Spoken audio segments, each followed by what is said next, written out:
Right now, many educators are grappling with how to create AI policies for their classrooms and schools. One reason this is particularly challenging is that AI use is so context specific. What might be appropriate in a history class could be inappropriate in a coding class. Or even within the same class, what's not okay at the beginning of a unit might change as students build foundational skills. So we designed a resource called Align on the Line. And what it does is help you and your students map out different ways AI could be used for a specific assignment, and then decide together where the line is for your particular context. Beck, the key word there is particular context. This isn't about creating one blanket policy for all AI use forever. It's about building a consistent process that you can use over and over again for different situations. And that matters because you might use the same process with an assignment in September when students are just learning fundamentals, and then use it again in December when they've built those foundational skills. The lines might shift, and that's actually the point.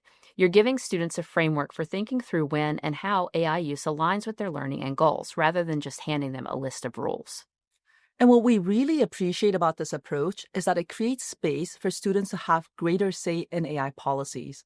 When you map out all the different ways AI could be used, from brainstorming to drafting to editing, you see the gray areas. And right now, there's a lot in the gray area. And there's something else that happens when educators use this tool. It invites them to evaluate which learning goals are relevant in a world increasingly shaped by AI. When a student says, I want to be able to use AI for this because I need to learn how to work with AI, that's important information. The world is changing, and this process helps you think about whether your assignments need to change too.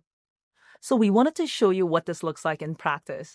This past weekend, Beck and I went over to the Bach Center for Teaching and Learning and filmed a short demonstration of Align on the Line. It's a bit different in style, but you can see we're having a lot of fun. We hope it gives you a sense of how to use this in your own classroom. Let's take a look.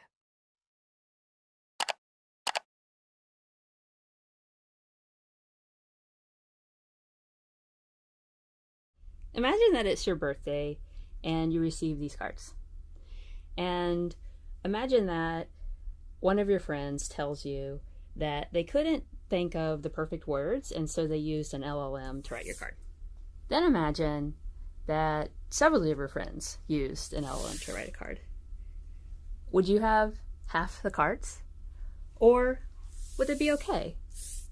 Because what they wrote in the LLM, they meant. I think, Beck, this poses an ethical dilemma for a lot of people, and we wanted to ask young people about it. And one teen said something like this: sometimes you struggle getting thoughts from your head into words. That's probably most of the time okay, but asking ChatGPT to write an entire card, like, that's a line. These are the lines that we've been exploring with youth, and not just social dilemmas like birthday cards. We've also been talking about the dilemmas that come up when you use LLMs in schoolwork, and not just with students, also with teachers. And to explore this, let's take a common assignment. Writing an essay on the Orient Express.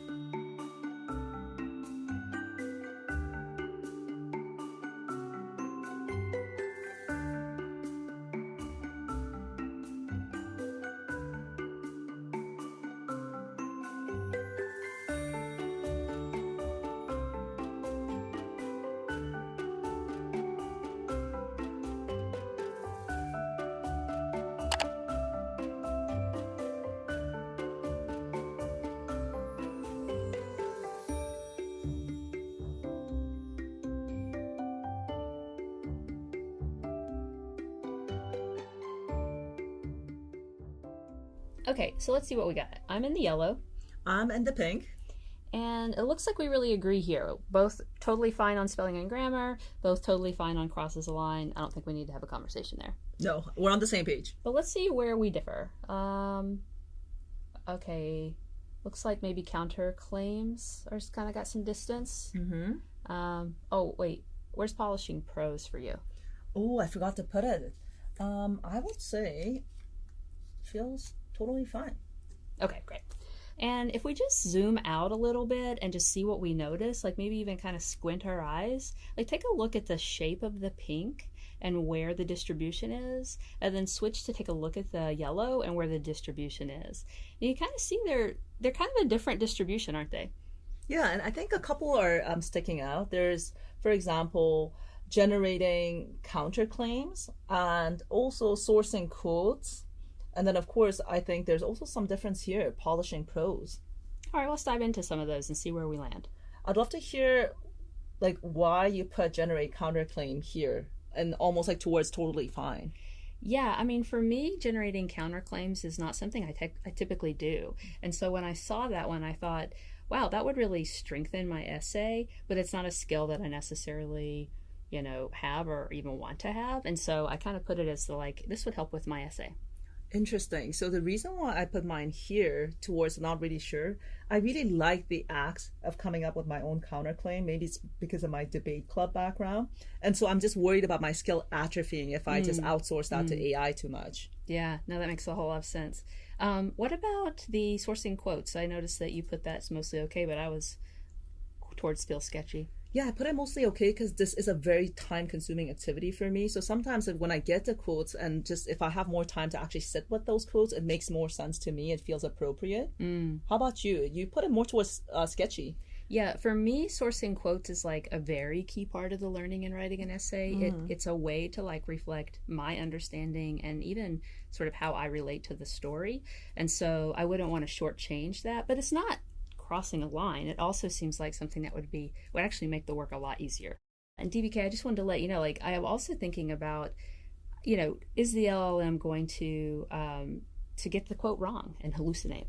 Ooh, that kind of makes me want to move this a little bit more towards here because I hadn't considered the whole hallucination part. Wow, thanks for calling that out. I think one thing that I'm noticing is polishing prose. So the reason why I put it totally fine, and for you it's in the gray zone, is because English is a second language for me. So I'm so used to asking people for feedback for any type of writing I do. So whether it's to an AI or a human, it still just feels appropriate to me. So curious to hear why you put it in the gray zone. Yeah, no, that's super interesting. I put it in mostly okay because I also want to retain my ability to communicate well and work on that, and so it feels like an essay is a really good opportunity for that I wouldn't want to atrophy, really. It's the same as your counterclaims. So Beck, let's align on the line about what we consider appropriate use for this assignment. Before we do that, though, let's clean up the board a bit so it's clearer where we disagree.